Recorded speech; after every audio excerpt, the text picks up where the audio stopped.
Bonjour à tous et bienvenue sur la chaîne Explique-moi ça. Aujourd'hui, je vous explique les règles de Dice Farm. Alors, c'est un jeu édité chez Matago de Rudiger Dorn, illustré par Fior GmbH. C'est un jeu de 2 à 4 joueurs pour des parties qui durent environ 30 minutes. À partir de 8 ans, vous allez voir, il est plutôt mignon ce jeu et on aime bien y jouer. Donc l'idée, ça va être quoi? Ça va être effectivement de récupérer un maximum de sous. Pour cela, il va falloir récupérer des ressources qui se trouvent ici, les stocker dans notre marché, puis après les vendre en fonction des cartes qui se trouvent là. Pour la mise en place, c'est assez simple. On va mettre ici, on va disposer des cartes avec une petite étoile aléatoirement. Donc vous avez les cartes, vous les mettez, vous voyez ici sur les emplacements prévus. Chaque joueur va recevoir aussi une couleur, là on a le bleu et le vert, et donc chaque joueur va récupérer le pion de sa couleur, et ici c'est un petit marqueur 50 ou 100 points que vous mettez ici. Chaque joueur prendra donc une ressource de chaque, donc un œuf, du miel, du lait et une pelote de laine, et va prendre aussi 2 sacs. Vous disposez ensuite les ressources sur le côté, vous avez les dés ici. Ici, ce sont des extensions. Dans le jeu, il y a 3 extensions. Je n'en parlerai pas aujourd'hui pour pas faire une vidéo trop longue. Ensuite, il va falloir faire la mise en place des cartes. Et ça, du coup, je vais faire une mini pause. Mais juste, je vous conseille de regarder dans les règles. En fonction du nombre de joueurs, on va, par exemple, pour là, on est 2 joueurs. On mettra 2 cartes de valeur 6. Ensuite, 7 cartes de valeur 5. 4, 5, 6, 7, et ainsi de suite qu'on va poser et on va les empiler. Donc là, je fais une petite pause et je prépare le tas de cartes. Ça y est, vous voyez que la pioche est finie. Donc du coup, maintenant, on va pouvoir jouer. Alors vous voyez qu'ici, il y a différentes cartes. Du coup, je vais vous expliquer un petit peu les symboles avant de commencer. Quand vous voyez cette carte, ça veut dire que pour 3 sacs, si vous tombez dessus, vous donnez 3 sacs et vous gagnez 7 points de victoire, tout simplement. Celle-ci, vous voyez, il y a marqué que celle-ci se place entre le 7 et le 11. Donc sur votre plateau, les chiffres entre 7 et 11. Donc on pourra la positionner, vous voyez, comme ça, n'importe où ici. On n'a pas le droit de la mettre en haut, bien sûr. Et ça fera, si on tombe sur le 10, ça fera l'action qui est juste au-dessus. Donc si jamais je tombais sur 10, je pourrais faire l'action prendre un lait. Ici, il y a marqué pas de tournesol. Ça veut dire quoi? Ça veut dire qu'effectivement, je ne pourrai pas, même si j'ai un tournesol, utiliser le pouvoir du tournesol. Ne vous inquiétez pas, j'y reviens après. Celle-ci, bah, c'est très simple, je peux la mettre où je veux. Et si par exemple, on tombe sur le 4, si ça active le 4, je pourrais choisir soit celle-ci ou soit celle-ci. D'accord? Je pourrais prendre soit cette option, soit cette option. Mais bien sûr, même si j'ai des tournesols, je ne pourrai pas utiliser le pouvoir du tournesol. Celle-ci, c'est assez simple. Vous allez voir qu'en plus, au niveau des dessins, c'est très clair. Celle-ci, ça représente une carte. Et donc, je peux défausser une carte pour gagner 4 points de victoire.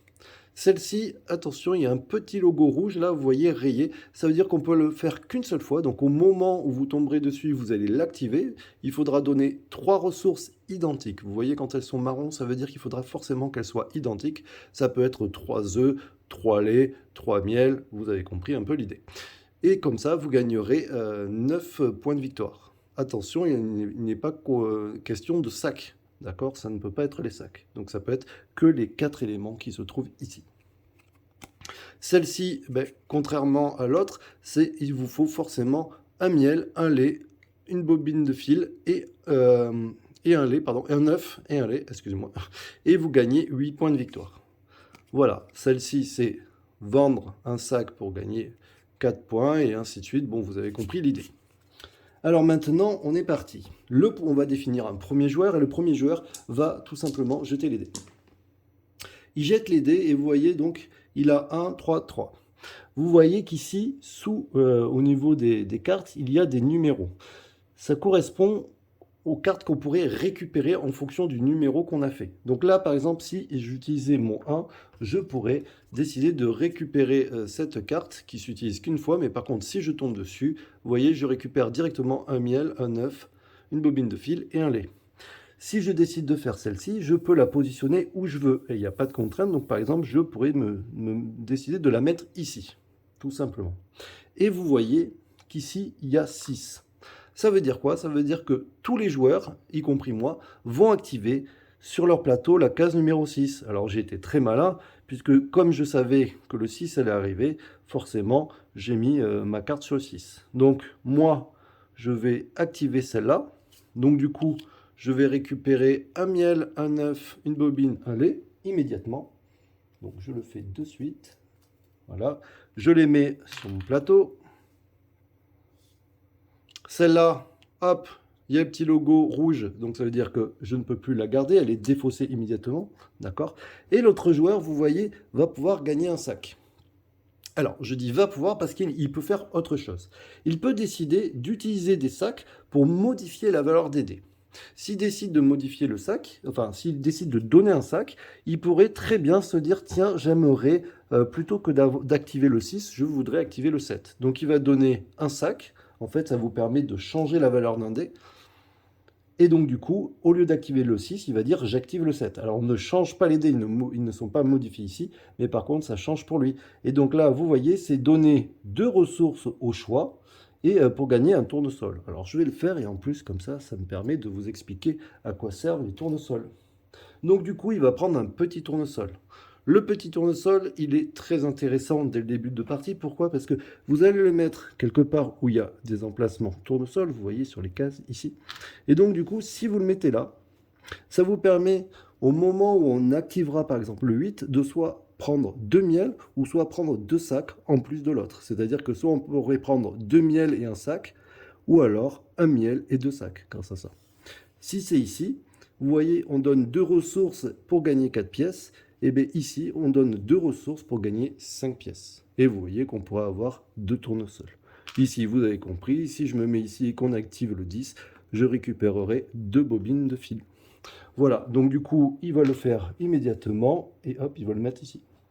Maintenant que le premier joueur a joué, on remet immédiatement une carte, donc de la pile, et vous voyez, on est reparti.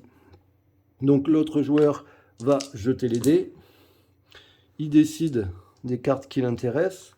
Donc vous voyez, il a fait 1, 5, il va peut-être par exemple, je prends pour aller vite, il va prendre le 5. Donc du coup, il va la positionner où il veut sur son plateau. Donc par exemple, il pourrait s'amuser à la positionner ici. Vous voyez, ça fait la même chose, mais en plus, il gagnera un point de victoire à chaque fois.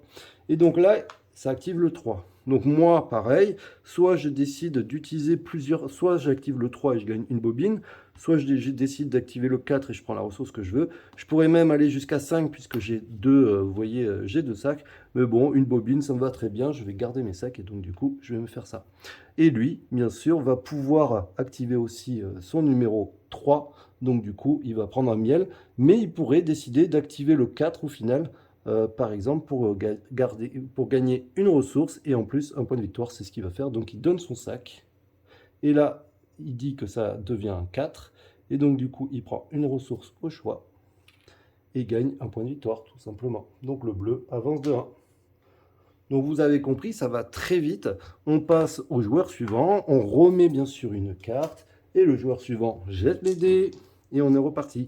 Alors au début, on fait attention à notre jeu, mais je vous conseille aussi de regarder ce que vous allez faire, parce que si jamais vous voyez que par exemple lui, il a plein de ressources, ça m'intéresserait bien d'avoir le 7 pour vendre des ressources, pour avoir des tournesols, ou par exemple ici pour gagner des points de victoire, mais peut-être il faudrait éviter de mettre 7 pour le faire gagner. Donc du coup, on va vraiment surveiller ce que fait l'autre. Et puis, le jeu se termine une fois qu'il n'y a plus de cartes. Dès qu'il n'y a plus de cartes dans la pioche, on compte les points. Celui qui a le plus de points gagne tout simplement la partie. Si vous avez des ressources sur le côté, eh bien, ça ne sert à rien. Tant pis pour vous, c'est que vous n'avez pas bien géré votre stock. Voilà, un petit jeu très sympa. On a joué, on a bien aimé. C'est très très fluide. Vous avez vu, les tours s'enchaînent à une vitesse vraiment rapide. Il y a des extensions en plus, donc je vous l'ai dit, il existe 3 extensions, donc du coup ça permet de renouveler le jeu. Bref, on a adoré. Allez, je vous dis à très bientôt, ciao ciao, bye bye, et puis n'hésitez pas à liker, à partager, et puis essayez-le. Ciao.